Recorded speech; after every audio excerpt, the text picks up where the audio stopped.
I'm thrilled to introduce Jeanette Lange, a committed nursing professional who blends her healthcare expertise and loving mom role to empower her son, Sam.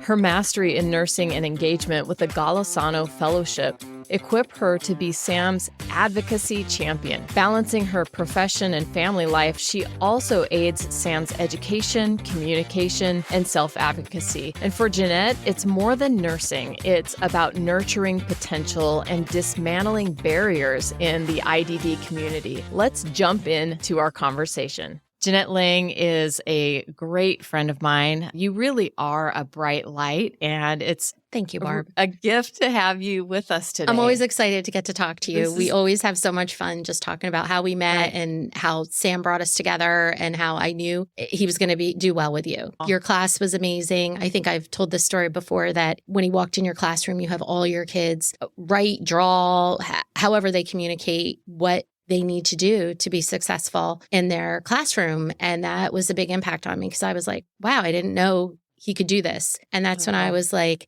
self-determination, self-advocacy, we need to jump on it. Those are our words that we're anchoring to for your son and for a lot of the work that you're doing, which is one of the reasons why I wanted to have you come on. And I could talk for days about Sam, about your son, and the connection that we have. And that's an ongoing relationship that I get to enjoy and we get to walk through together. But you have a really unique gift in the career that you have as a nurse and now on a journey of doing some of your own new learning and doing some things professionally that I really want listeners to hear about. And the crossover from nursing, you're a career-long nurse, and you can tell the listeners a little bit about your background. That would be great.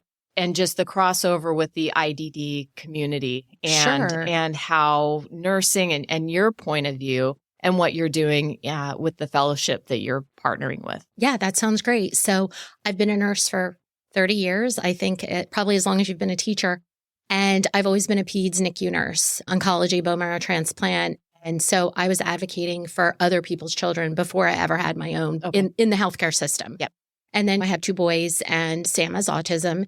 And the journey really started to get him diagnosed. And then once that happened, as parents, you're advocates, you're doing all this stuff. And then you realize they go to school, and in school, you learn about IEPs, all this new language. And at first, you're just so overwhelmed. You're doing a lot of it yourself. And then as your kiddo gets older, you realize at some point they need to start being able to advocate for themselves. Kids learn it on their own. Typically developing kids, and even our kids, maybe learn slower. Just at first, it's your likes, your dislikes. And I think a lot of that is taken away in school because of your IEP, right? You're in the system, a hospital system and a school system, very similar. They're big systems and you have to learn to navigate it.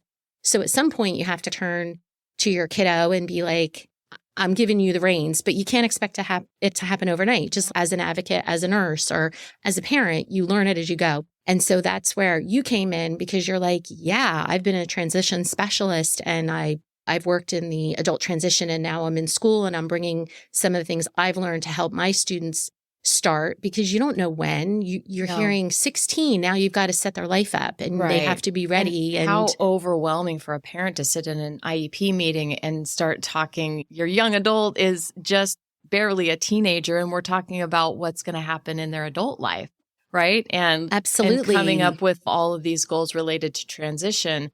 What I love about you is that you took that on, that collaboration with us as an IEP team and me specifically as a case manager and wanting to start earlier and grabbing onto those ideas of, I need to have my son be his own best self advocate. Exactly. Because at some point he's going to take the reins and it's any young adult, right? We start giving them at 18, 19, 20, but in our life, in our community, we have to start earlier. Right. And it also depends on development. Like, where are they and how much can they assume? When Sam was younger, he looked in the meeting, he said, oh yeah, everything's fine, and walked away. But then 16, 17, he was like, yeah, I want to do this, or this is how I feel about this. And I think I've learned that. So it's hard to give over the reins, but you have to trust in the system and the process. So I think that's so important. Really having a strong IEP, having your kids be a part of it as much as they can, because not every child is verbal, not every child develops the same, not every child is ready,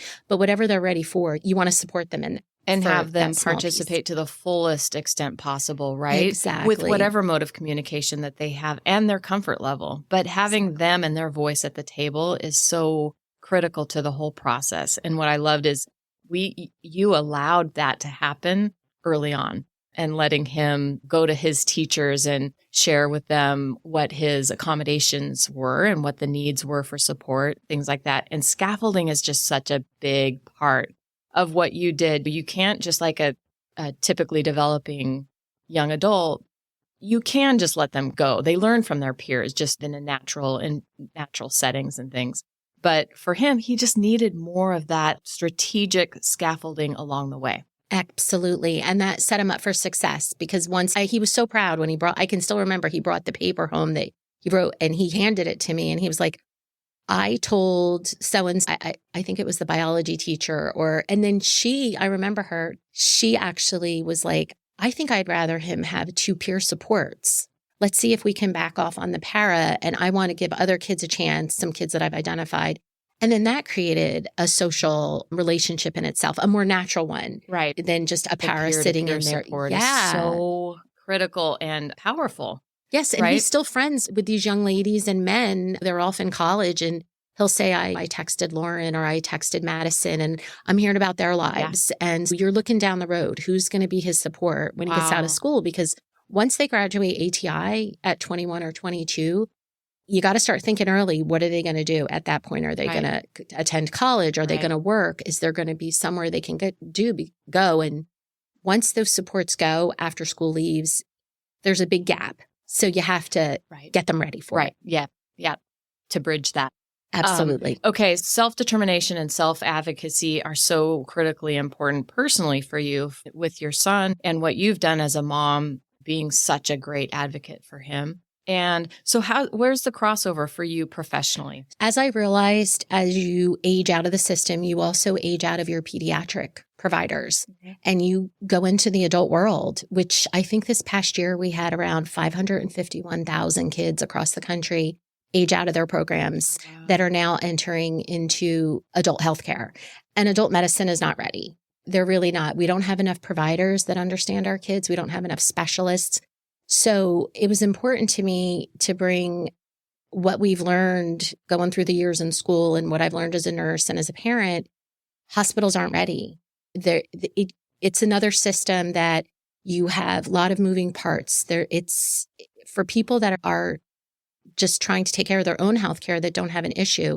It's very hard. So imagine someone who isn't verbal or has a low health literacy or just doesn't have access to the same doctors or the same technology that everyone has because of a disability. Okay. We now know we're now seeing in the Down syndrome community, we're having Down syndrome adults live longer and longer. And now we know that there is a huge correlation between Down syndrome and dementia.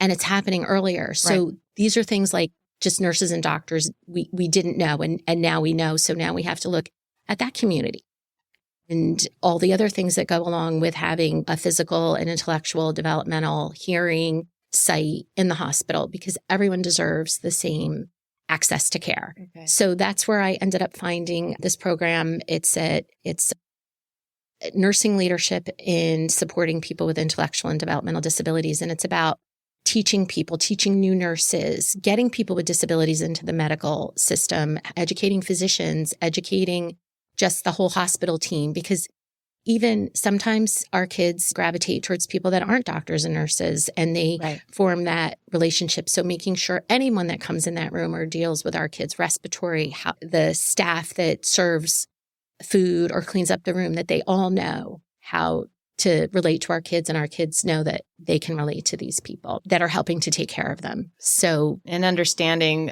the what to share, what not to share, how does all that go, and to feel safe in that context. Absolutely. So it's the Golisano Fellowship, and it's through St. John Fisher's University. And my thesis, I guess, my paper that I'm doing is the impact of technology on self-determination in the ID community.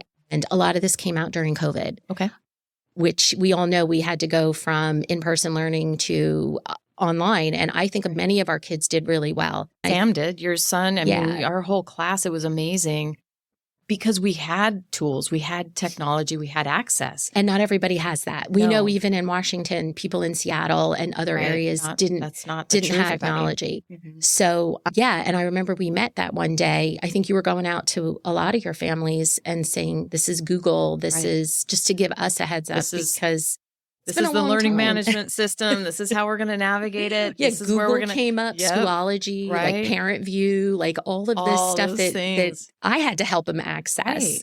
So I had to make sure that I knew the technology and could access it to help him get in there. And he had an easier time than I did. He got the platforms, right? I remember there was multiple platforms you had to access and you had to get in there, and some days were easier than others. But from there, Sam has done really well with technology. Actually, in our group where Sam is collaborating with some other young adults and creating scripts and doing videos, and he naturally gravitates toward technology. And one of the things that we want to highlight and really talk about is transition curriculum with technology embedded in that and self-determination around how to use it, when to use it, how's it going to go from school all the way through to adulthood. Yes. And so you're really focused on that specific thing. So tell us more about kind of your process and what from a parent perspective and then also from a professional perspective. So I think there's a lot of overlap. When Sam started I think his last year was COVID and then he graduated. So we learned a lot about tech and Zoom. I think Zoom and FaceTime and then Teams and all these different applications, which, I remember from just families that had sick kids, there wasn't that technology pre-COVID where if you had a kiddo that was sick at home, the teacher came in and taught you. I know there's been a push for a long time. And I know here in Bothell, we're lucky because we do have some online schools or I can't remember programs but that hasn't always been the case.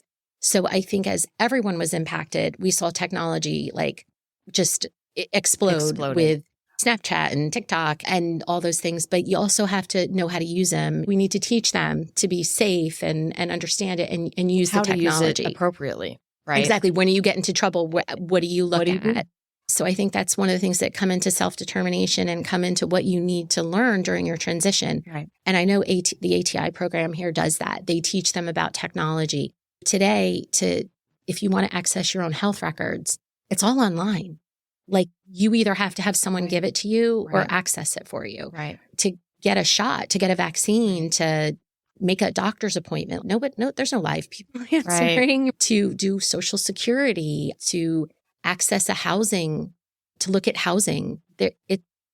It's all online. Right. So I think those are the things we need to teach in our transition programs is how to use technology safely. Within that, to be self-determined, you have to make your own choices. So to have choices, you have to have access to that information. Yes. And so you need to be able to access your health information. If you look at what happened during COVID, technology, which was always thought of as just the internet, has now become the Internet of Things, where you have smart houses, we have QR codes. You and Suzanne would probably know this more, that all the applications on the phone, scheduling, reminder apps. Yes. The Lyft apps, the Google Map apps, there's all those kind of things to remind you to take your medicine, to order your medicine. Yeah. So you have to learn how to use those things to be able to set up to live independently. Yeah. Hey there, let's take a pause on this episode of the Fast 15 as we don't want to miss any of the rest of this conversation where Jeanette sheds light upon the importance of school nurses and related service providers. Be sure to check back with us for part 2 next week to continue the conversation. Until then, be well and continue to be the champions that you are. A heartfelt thank you to our generous sponsors, Specially Designed Education Services, publishers of the Functional Academics program. Please take a moment to learn more about the only true comprehensive functional academics program that enables students with moderate to severe disabilities to improve their ability to live independently and show meaningful growth both academically and personally, while creating accountability with data-driven, evidence-based results. Visit www.sdesworks.com to learn more.